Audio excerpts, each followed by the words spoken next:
दोस्तों, एक गांव में बिल्ली किसान था, अपने आलू खेती करता था। बिल्ली अपने कंधे पर बहुत सारा वजन उठा लिया करता है। फिर बिल्ली अपना सारा आलू अपने घोड़े पर लाद कर बाजार की तरफ चल। फिर बिल्ली बाजार में जाके अपना काम शुरू करने लगता है। देखते देखते में बिल्ली का आलू बिकने लगता है। फिर सुबह से शाम हो जाता है, तब बिल्ली कुछ ही पैसे का व्यापार करता है। ऐसे किसान बिल्ली के लिए लाइक सब्सक्राइब तो बनता है बॉस। बेटा, मुझे देखकर इग्नोर मत करना। इस बार जो भी एग्जाम में पास होना चाहता है उसे मैं पास कर दूंगी।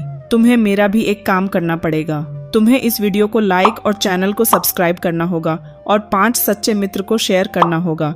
और बेटे, जाते जाते कमेंट में जय मां सरस्वती लिख दो।